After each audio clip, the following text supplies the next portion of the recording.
পূর্বের দিন আর না।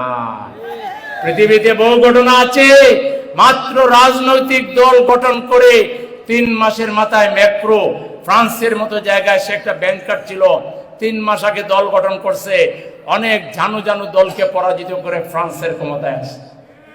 এই ভারতের দিল্লিতে যিনি মুখ্যমন্ত্রী আছেন, কেজরিওয়ালের নাম শোনেন নাই?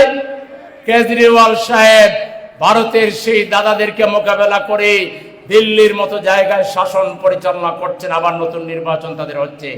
সুতরাং আমি আগে কি ছিলাম তা ভুলে যান, এখন জনগণ আপনাকে কিভাবে দেখে এটা বুঝেন। এখন জনগণ দেখবে এই বিপ্লব উত্তর কারা বাংলাদেশকে সঠিকভাবে চালাতে পারবে। আচ্ছা, জামাত ইসলামীর এত বড় দল, আলহামদুলিল্লাহ, মাশাআল্লাহ, এই যে একটা ওয়ার্ডের প্রোগ্রাম, এটা জাস্ট একটা প্রশাসনিক ওয়ার্ডের প্রোগ্রাম। তো জামাত ইসলামীর এত লোক ওয়ার্ডে ওয়ার্ডে, এখানে কি সব আসছে? সব তো আসেনি। আমাদের শুভাকাঙ্ক্ষী বন্ধু আরো এর চেয়ে দ্বিগুণ তিনগুণ আছে। তো এত বড় দল সারা বাংলাদেশে একটা জায়গায় জামাতের কোন লোক চাঁদাবাজি করে না, টেন্ডারবাজি করে না, কোন করে না, দর্শন করে না, এটা কিভাবে সম্ভব? সম্ভব, এই দলে একটা ডিসিপ্লিন আছে, এই দলে একটা সিস্টেম আছে, এই দলে আল্লাহর ভয় আছে, এই দলে আখিরাতের চিন্তা আছে। এই জন্য এই দলের পক্ষে এটা করা সম্ভব। এই ধরনের দল যদি বাংলাদেশের ক্ষমতায় আসে, বাংলাদেশ থেকে দুর্নীতি বিদায় দিতে আমাদের 3 থেকে 5 বছর সময় লাগবে। বাংলাদেশ থেকে বেকারত্ব দূর করতে আমাদের 5 বছরের বেশি সময় লাগবে না। 5 বছরের বেশি লাগলে পরের বার আপনারা আমাদের ভোট দিয়েন না। 5 বছর যাকাত ভিত্তিক অর্থনীতি চালু করে ছাত্র, যুবক, কৃষক, শ্রমিক, আবাল, বৃদ্ধ, বনিতা সবাইকে আমরা স্বয়ং সম্পূর্ণ করে দেব ইনশাআল্লাহ। বাংলাদেশে আমরা এমন একটা ব্যবস্থা করব, এখানে মানুষ মানুষকে ভালোবাসবে, এখানে মানুষ মানুষকে ঘৃণা করবে না, এখানে মানুষ মানুষকে মানুষের পাশে দাঁড়াবে।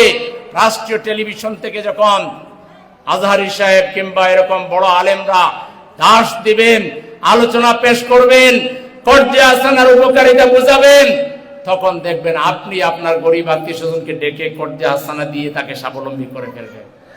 আমাদের হাতে এমন এমন ব্যবস্থা আছে, প্রচলিত রাজনৈতিক দল এই ব্যাপারে কোনো ধারণাও রাখে না। আমরা গোটা জাতিকে কর্মচঞ্চল বানায় ফেলবো, গোটা জাতিকে আমরা কর্মক্ষম বানায় ফেলবো। এই যে বয়স্ক যারা আছেন তারাও বেকার থাকতে পারবেন না। আপনাদেরকে ফুলের বাগান বানানোর দায়িত্ব দেওয়া হবে, আপনাদেরকে মসজিদ চাষ করার দায়িত্ব দেওয়া হবে, আপনাদেরকে নাতি নাতনিকে কোরআন শেখানোর দায়িত্ব দেওয়া হবে, সরকারের পক্ষ থেকে বেতন ভাতাও দেওয়া হবে। দেখবেন শিশু থেকে বৃদ্ধ পর্যন্ত আবাল বৃদ্ধ বনিতা কর্মচঞ্চল হয়ে উঠবে, কেউ অস্থিরতার মধ্যে থাকবে না। চুরি ডাকাতি ছিনতাই রাজধানীর তো কোনো প্রশ্নই নাই। চোর ডাকাত ছিনতাই কারীদেরকে ডেকে সমাবেশ করে এদের কথা শুনবো, এদেরকে ভালো করে খাওয়াবো, এদেরকে বোঝাবো, এদেরকে বিহিত ব্যবস্থা করে দিব, তোমার কি লাগে নিয়ে যাও।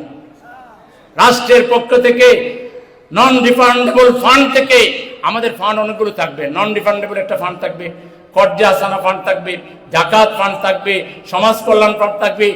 এত ফান্ড আমরা করব, এই ফান্ড থেকে যাকে যেখান থেকে দরকার টাকা দিয়ে দিব, সে সেখান থেকে নিয়ে তারপরে সে সুন্দর হয়ে চলবে। চুরির তো তার দরকার নাই, চোর তো বানাইছে এই রাজনীতিবিদরা, ডাকাত তো বানাইছে এই রাজনীতিবিদরা, লম্পট বানাইছে এই রাজনীতিবিদরা। এই প্রচলিত রাজনীতিকে আপনারা না বলে দেন, বাংলাদেশ ভালো হয়ে যাবে। রাজি আছেন? প্রচলিত রাজনীতি বিদায়, একটা বার 5 বছরের জন্য আপনারা ইসলামী মূল্যবোধের রাজনীতির হাতে দেশ ছেড়ে দেন।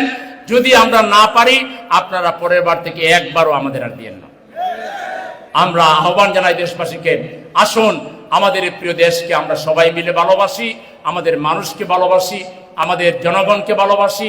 আসুন আমরা সবাই মিলেমিশে একটা কল্যাণ রাষ্ট্র, একটা ঐক্যবদ্ধ বাংলাদেশ প্রতিষ্ঠা করি।